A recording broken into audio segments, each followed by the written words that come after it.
Hi అండి. Healthy నువ్వు పప్పచ్చు. చూడండి, లిటిల్ కిచెన్లోకి అయితే వెళ్ళిపోదాం. రండి, తయారు చేసేద్దాం. హాయ్ అండి, మీరు బనారా నేను చాలా బాగున్నాను. లిటిల్ కిచెన్లోకి అయితే వచ్చేసాను. చూడండి, ఈ రోజు అయితే మనం వెరైటీగా స్టవ్ అయితే వెలిగించేసుకోండి, బాండీ అయితే పెట్టేసుకోండి. నువ్వు పప్పు అయితే పోసేసుకుందాం. ఇలాగా నేను 1 కేజీ నువ్వు పప్పు అయితే తీసుకున్నాను. నీట్గా ఇసుక అది ఏమీ లేకుండా చూడండి, క్లియర్గా నల్లటి నువ్వులండి, తెల్లటి పప్పు. ఇది కడిగిన పప్పు చాలా బాగుంటుందండి. ఇలా అయితే స్టవ్ వెలిగించుకొని దూరంగా అయితే వేపేసుకుందాం. చూడండి, ఇలా అయితే వేపేసుకోండి. అంతా కూడా కలర్ వచ్చే వరకు కమ్మగా వాసన రావాలండి. నువ్వు పప్పచ్చు చాలా టేస్టీగా ఉంటుంది, చాలా బాగుంటుంది. ఇలా అయితే వేపుకోండి. అస్సలు చెయ్యి అయితే ఆఫ్టింగ్ అయితే చెయ్యొద్దండి. అన్నీ కూడా పర్ఫెక్ట్గా ఒకే కలర్ రావాలి. ఇలా అయితే వేపేసుకోండి. చాలా ఈజీ అండి. నువ్వుపప్పు వచ్చంటే హెల్త్ కూడా చాలా మంచిది. వెయిట్ లాస్ కూడా అవుతారు. వెరీ టేస్టీ కూడా.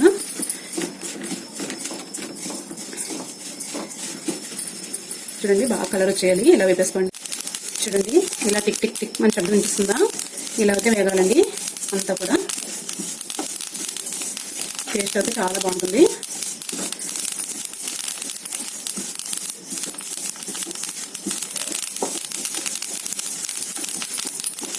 బాగా చూడండి, శబ్దం వస్తుంది, కలర్ చేంజ్ అవుతుంది. ఇలా అయితే వేపేసుకోండి.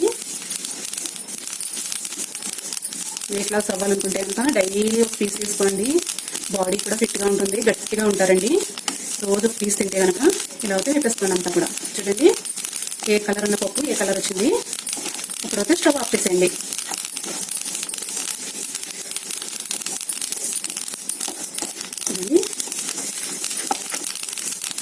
స్టవ్ అయితే ఆఫ్ చేసేసుకుందామండి. కలర్ అయితే పర్ఫెక్ట్గా వచ్చేసింది కదా. చూడండి, స్టవ్ ఆఫ్ చేసిన తర్వాత కూడా బాగా కలుపుకోండి. ఇలా అయితే అంతా వేపేసుకోండి. చూడండి, ఈ నువ్వుపప్పు అయితే బాగా చల్లారి పెట్టుకోవాలండి. ఇలా అయితే పెద్ద ప్లేట్ తీసుకోండి, బాగా పెద్దది. ఇలా అయితే చల్లారి పెట్టేసుకోండి. చూడండి, ఇలా అయితే చల్లారి పెట్టుకోండి. బాగా చల్లగా కావాలి. చూడండి, బాండీ అయితే పెట్టేసుకోండి. బెల్లం అయితే తీసుకోండి. ఇలా మెత్తగా అయితే కొట్టేసుకోండి. ఇలా అయితే వేసేసుకోండి. మనం నువ్వుపప్పు ఎంత అయితే తీసుకుంటామో 1/2 కేజీ తీసుకున్నాం కదా, ఇలా 1/2 కేజీ బెల్లం అయితే వేసేసుకోండి. చూడండి, ఇలా అయితే వేసేసుకోండి. చూడండి, పావు వాటర్ అయితే పోసుకోండి. 1/2 కేజీకి పావు వాటర్ ఇలా అయితే పోసేసుకుని స్టవ్ అయితే వెలిగించేసుకోండి. బాగా కరిగించుకోండి. గరిట అయితే పెట్టకండి. మయ్యాన్ని కొంచెం ఇలా కలపండి. గడ్డలంతే గరిట అయితే అస్సలు పెట్టవద్దండి. దానికైతే కరగాలి. బెల్లం కదా, అస్సలు కలపకూడదు, జిగిరిపోతుంది. చూడండి, బెల్లం అయితే ఉడకపట్టింది కదా. ఇప్పుడైతే మనం స్ట్రే అయితే తీసుకోండి. ఇలాగా ఇంత పెద్ద స్ట్రే అయితే తీసుకోవాలండి కంపల్సరీగా. ఇలా నెయ్యి అయితే తీసుకోండి. చూడండి, ఇలా నెయ్యి అయితే తీసుకొని ఈ స్ట్రేకి అయితే వేసుకోండి. బాగా అప్లై చేయండి. ఇలాగా ఫుల్గా వేసుకోండి నెయ్యి అయితే. చూడండి, ఇలా అయితే అప్లై చేసేయండి ఫుల్గా. బాగా అన్ని వైపులకి వెళ్ళాలండి నెయ్యి అయితే. అంచులు కూడా ఇలా అయితే కలుపుకోవాలి. బాగా అంటించుకోవాలి. చుట్టూ కూడా బాగా ప్రెస్ చేయండి. మనకి ఎక్కడ ముక్క పట్టుకోకూడదండి. అలా అనుకుంటున్నట్టు ఫుల్గా వేసుకోండి నెయ్యి.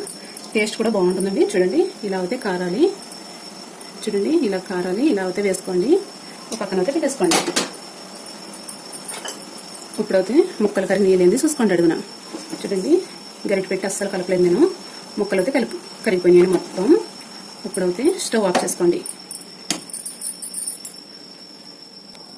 చూడండి, ఇప్పుడు దీన్ని అయితే మూకుడిని అయితే మనం టక్కర్తో అయితే గట్టిగా పట్టుకోండి, చాలా గట్టిగా. ఇప్పుడు ఇలాగా ఒక బౌల్ అయితే తీసుకుని స్టేనర్ అయితే తీసుకుని శుభ్రంగా ఇలాగైతే వడపోసేసుకోండి. చూడండి, ఇలా లాస్ట్న ఏమన్నా ఉంటే కనుక ఇలాగనుకుని కొంచెం ఇలా అయితే వడపోసేసుకోండి మొత్తం. చూడండి, ఇసుక అన్నీ కూడా ఎలా ఉన్నాయో అడిగిన. చూడండి, నల్లగా తిని ఇదైతే కడిగేసుకుందాం శుభ్రంగా. ఇది మూకుడు అయితే శుభ్రంగా నీట్గా కడిగేసుకోండి. చూడండి, బాండీ అయితే పెట్టేసుకోండి. నీట్గా కడిగేసుకుని ఈ పాకం అయితే మొత్తం ఇందులో ట్రాన్స్ఫర్ చేసేయండి. ఇలా అయితే చేసేసుకుని మొత్తం స్టవ్ అయితే వెలిగించేసుకుందాం. చూడండి, ఇలా అయితే వెలిగించేసుకోండి. చూడండి, పాకం అయితే ఇలా ఉడుకుతుంది కదా. ఉడికేటప్పుడు గరిట అది అసలు పెట్టొద్దండి. బాగా ఉడికించుకోండి. అలాగే చూడండి, పాకం అయితే కొంచెం ఉడకపట్టింది కదా బాగా దగ్గరికి.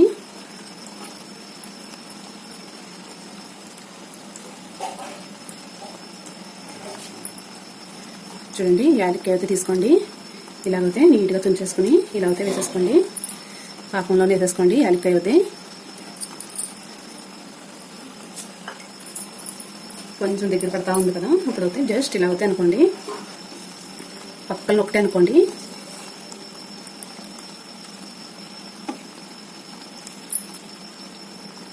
చూడండి, కలర్ అయితే ఇలా పక్కన వచ్చేస్తుంది కదా, ఇప్పుడైతే ఇలా అయితే కలుపుకోండి. ఇలా అయితే పక్కన కలుపుకోండి, అంతా ఒకే కలర్ అవ్వాలి. చూడండి, ఇలా మొత్తం చూడండి ఈ కలర్ అయితే అయింది కదా. ఇప్పుడు స్మెల్ కూడా వస్తుంది, అయితే కలర్ చేంజ్ అయిపోయింది. చూడండి, స్టవ్ అయితే ఆఫ్ చేసేయండి. స్టవ్ ఆఫ్ చేసేసిన తర్వాత ఇలా అయితే మనం చల్లార్చుకున్న నూనె పోతే మొత్తం పోసేసుకోండి. స్టవ్ ఆఫ్ చేసిన తర్వాత పోసేసుకోండి. ఇలా జస్ట్ ఇలా అయితే మొత్తం పోసేసుకోండి. మొత్తం పోసిన తర్వాత అయితే ఇలా అయితే కలిపేసుకోండి. మొత్తం చూడండి, ఇలా మొత్తం కలిపేసుకోండి. ఇలా టక్కర్ అయితే పట్టుకొని మొత్తం కలపాలండి, బాగా తిప్పాలి, మొత్తం కలవాలి. చూడండి, బెల్లం అంతా కూడా బాగా కలవాలండి. మనం వేసుకున్న బెల్లం అంతా కూడా అస్సలు ఎక్కడ నూపప్పు అన్నది ఉండకూడదు. ఇలా అయితే మొత్తం కలిపేసుకోండి. ఇప్పుడైతే కలిసిపోయింది, మొత్తం కలిసిపోయింది. చూడండి, ఇలా అయితే కలిసిన తర్వాత మనం ఇందాక స్ట్రెయిన్ నెయ్యి రాసుకున్నాం కదా, దీంట్లోకి అయితే ట్రాన్స్ఫర్ చేసుకోండి. మొత్తం ట్రాన్స్ఫర్ చేసుకోండి.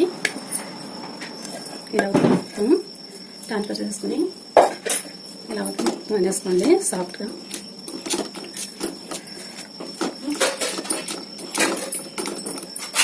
ఇలా అయితే మొత్తం వేసుకోండి. ఒక ప్లేట్కి అయితే నీరు రాసుకుని సాఫ్ట్గా అయితే పాముకోండి. ఇలా అయితే పానేసుకోండి. మీకు ఎంత వీలవుతే అంత పాముకోండి. మొత్తం స్ట్రే అంతా వచ్చే వరకు కూడా పాముకోవచ్చు.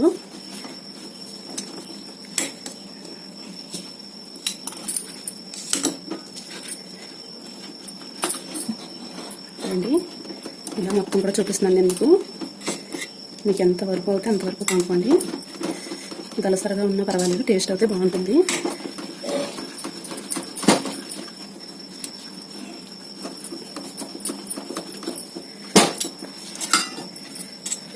చూడండి, ఇలా అయితే కొంచెం ఇలా అయితే సైడ్కి అయితే కొంచెం తీసుకోండి. వేడి ఉన్నంతసేపు పర్వాలేదండి, మనకు వచ్చేస్తుంది. వేడి లేకపోతే కనుక అస్సలు టచ్ చేయకండి. చూడండి, ఇలా అయితే చేసుకోండి. ఇప్పుడు ఇలా అయితే పంపేసుకోండి మొత్తం.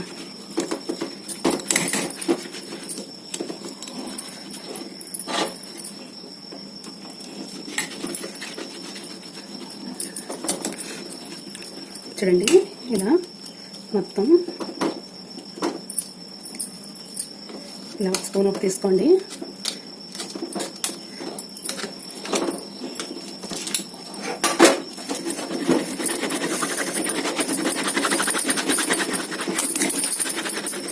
వేడిగా పొందుకోవాలండి. ఇప్పుడు కూడా చల్లారితే ఏమి రాదు మనకి. చూడండి, ఇంకా వేడైతే చాలా ఉందండి, మనం ఎక్కడికన్నా చదువుకోవచ్చు.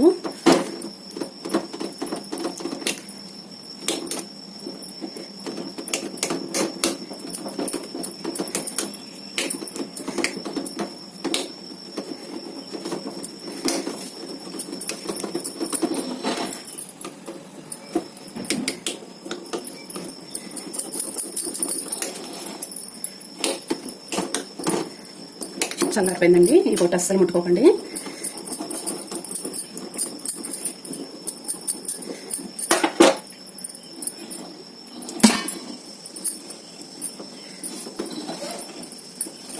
ఇప్పుడైతే కొంచెం చల్లారిన తర్వాత కట్ చేసుకుందాం.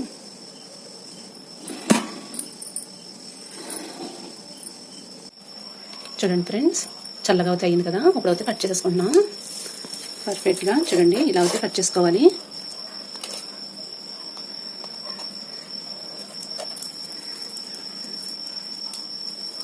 చాకుకి అయితే నెయ్యి రాసుకోండి. నెయ్యి రాసుకున్న తర్వాత కట్ చేయండి.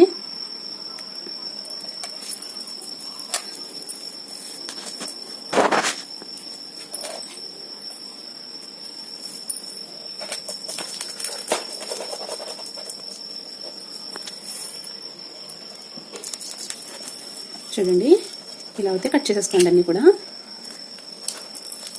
అటు ఇటు కూడా కట్ చేసుకోండి. చాలా పర్ఫెక్ట్గా వస్తాయి, చాలా బాగుంటుంది టేస్ట్ కూడా. చూడండి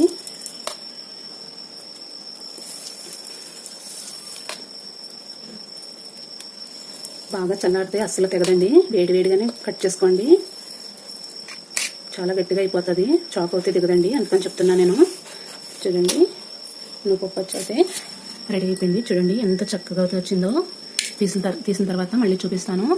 చూడండి పక్కా కొలతలతో చెప్పాను, కరెక్ట్గా అయితే ఇలా చేసుకోండి.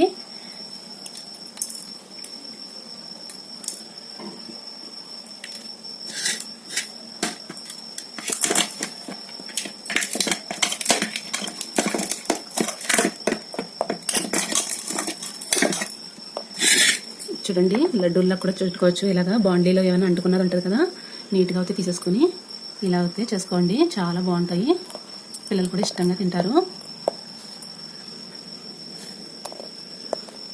సూపర్ అండి.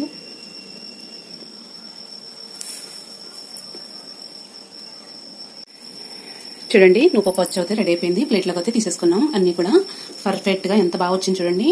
ఎలా అయితే కట్ చేసామో అలాగే సూపర్గా వచ్చేసిందండి. చూడండి వెరీ వెరీ టేస్ట్ అయితే చూపించేస్తాను నేను మీకు. చూడండి ఎంత పర్ఫెక్ట్గా వచ్చిందో, ఎంత బాగుందో అసలు. వావ్ ఎంత సాఫ్టీగా ఎంత బాగా వచ్చినాయి చూడండి ఫ్రెండ్స్. టేస్ట్ కూడా చూపించేస్తాను నేను. చాలా బాగుందండి, చాలా టేస్టీ, అద్భుతండి. నా వీడియో నచ్చితే లైక్ చేయండి, షేర్ చేయండి, కామెంట్ పెట్టండి. బై బై ఫ్రెండ్స్, బాయ్ అండి. వెరీ వెరీ టేస్టీ నువ్వు పప్పు అయితే సూపర్. Bye bye.